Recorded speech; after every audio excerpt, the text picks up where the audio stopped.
Hello दोस्तों, exam गुरु YouTube channel में आपका स्वागत है।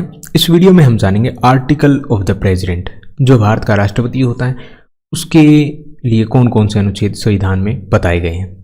तो चलिए शुरू करते हैं वीडियो को लास्ट तक जरूर देखिएगा, पूरी जानकारी आपको इस वीडियो में मिलेगी। तो अनुच्छेद की बात करें तो अनुच्छेद 52 जो है भारतीय संविधान का कहता है कि भारत का एक राष्ट्रपति होगा और उसका एक कार्यालय होगा। भारत का जो राष्ट्रपति होता है वो देश का प्रमुख होता है। राष्ट्राध्यक्ष कौन होता है? देश का राष्ट्रपति होता है। इसी वजह से जो भारत का प्रथम नागरिक होता है वो कौन होता है? वो भारत का राष्ट्रपति होता है। और जो राष्ट्रपति होता है वो राष्ट्र की एकता, अखंडता, एकजुटता का प्रतीक रूप माना जाता है। ठीक है, जो सबसे ज्यादा पावर होती है वो भी राष्ट्रपति के पास ही होती हैं, लेकिन जो असल शक्तियां वो प्राइम मिनिस्टर के पास होती हैं। उसका कुछ कारण होता है, जैसे जो राष्ट्रपति हैं वो मंत्रिमंडल की सलाह पर काम करता है, इसलिए जो है मंत्रिमंडल यहाँ पर फैसला करता है और मंत्रिमंडल का जो अध्यक्ष होता है वो प्राइम मिनिस्टर होता है। ठीक है, लेकिन देश में जो भी काम होंगे वो राष्ट्रपति के नाम ही होते हैं। अब यहाँ पर बाकी अनुच्छेद दिए गए हैं किस तरह से जो है। अनुच्छेद 54 ये कहता है कि राष्ट्रपति का निर्वाचन, जो इलेक्शन होगा उसमें कौन कौन भाग लेगा। ठीक है, और अनुच्छेद 55 ये कहता है राष्ट्रपति के निर्वाचन की रीत, यानी कि राष्ट्रपति का जो निर्वाचन होगा उसमें जो वोट पड़ेंगी उनकी वैल्यू क्या होगी। अब आपको पता होना चाहिए जो राष्ट्रपति का निर्वाचन इलेक्शन होता है उसमें हर कोई भाग नहीं ले सकता, सिर्फ जो चुने हुए एमपी होते हैं, एमएलए होते हैं, जिनको हम वोट देते हैं वही इसमें जो है भाग लेते हैं और उसके बाद वो वोटिंग करते हैं।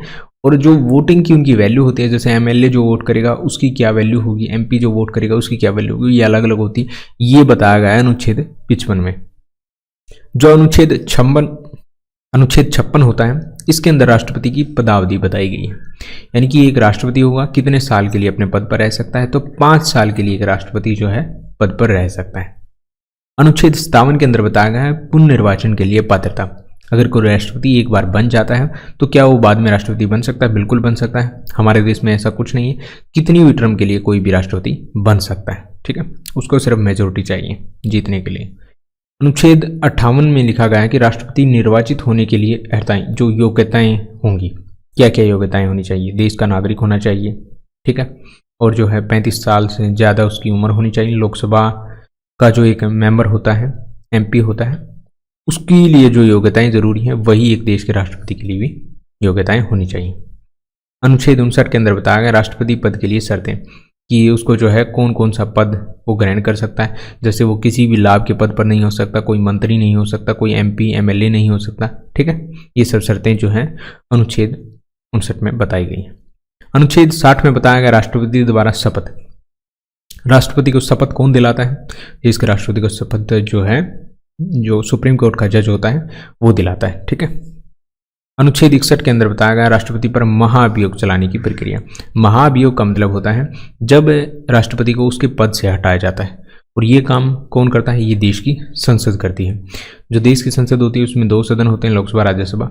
अगर दोनों में दोस्तों 2/3 यानी 2/3 जो मेजोरिटी है वो मिल जाती है तो उसके बाद जो है राष्ट्रपति को पद से हटाया जा सकता है। ठीक है, इसके लिए प्रस्ताव लाना पड़ता है, उसके लिए 1/4 मेजोरिटी की जरूरत होती है। ये प्रस्ताव लाने के लिए जरूरी है और ये पास कर पाने के लिए।